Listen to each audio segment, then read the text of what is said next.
Picture this. You wake up one morning, coffee in hand, and look out your window. What do you see? A tow truck, hooking up to your prized possession, your beautifully restored vintage pickup. And who's directing the whole operation? Your friendly neighborhood homeowners association. This isn't a hypothetical nightmare. It's the reality that faced one homeowner, turning his quiet suburban life upside down and sparking a legal firestorm that has everyone talking. It all started with a simple notice. The HOA, citing a rule about inoperable vehicles, declared his classic truck an eyesore and a violation.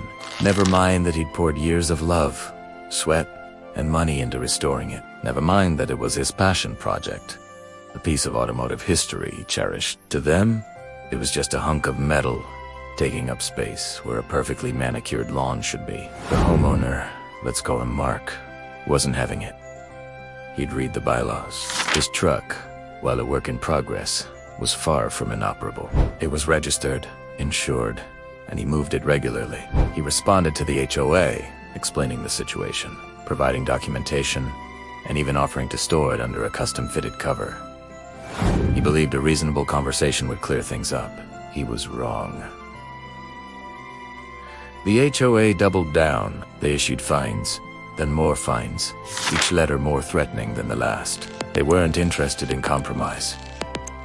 They were interested in compliance. It was their way or the highway, and they wanted his truck off that highway, permanently. Mark's neighbors started to notice the escalating tension. Some sided with the HOA, complaining about the aesthetics. Others, however, saw it for what it was, a massive overreach of power. They had their own stories of petty violations and unreasonable demands. A basketball hoop left out too late, the wrong shade of beige on a mailbox, holiday decorations still up on January 2nd. Mark's fight was becoming their fight. The tipping point came on that fateful morning with a tow truck. Mark rushed out, his heart pounding. He stood between the truck and his vehicle, refusing to move. The tow truck driver, caught in the middle, was hesitant. The HOA representative was furious, threatening to call the police. And they did. When the officers arrived, they assessed the situation. It was a civil matter, they said. They couldn't force the tow without a court order. It was a small victory for Mark, but he knew the war was just beginning. The tow truck left, but the threat remained. That's when Mark decided he'd had enough of being bullied. Low, earth, up. His attorney found something interesting in the HOA's own rule book. The vague language they used to target his truck could be interpreted in multiple ways. More importantly, they discovered evidence that the HOA had been selectively enforcing rules, ignoring similar vehicles owned by board members' friends while targeting others. This wasn't just about a truck anymore.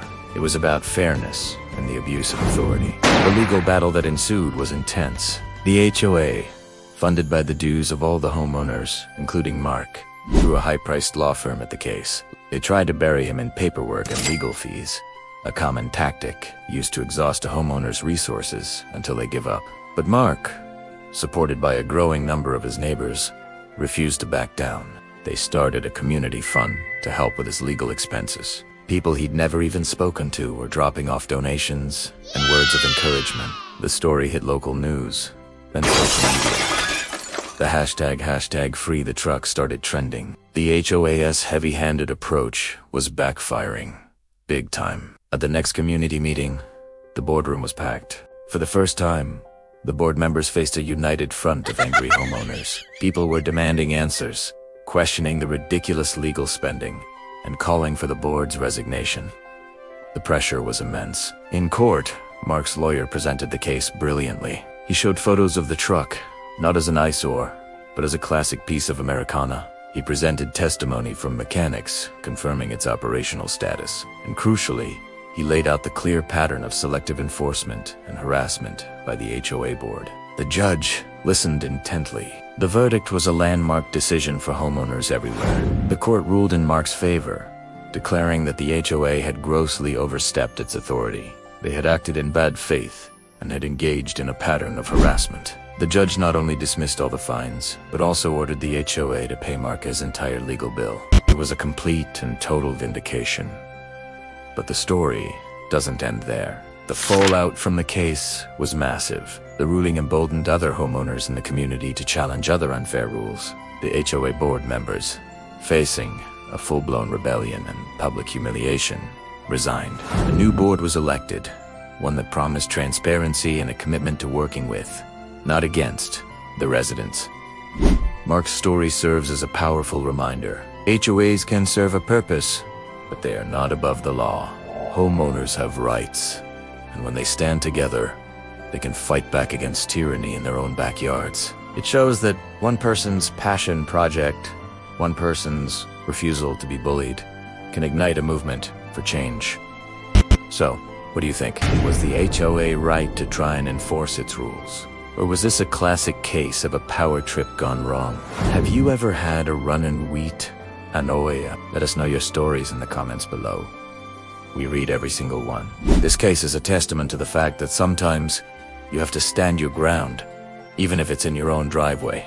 Thanks for watching. If you found this story as fascinating as we did, make sure to hit that like button and subscribe for more content just like this. And don't forget to ring the notification bell so you never miss an update. We'll see you in the next video.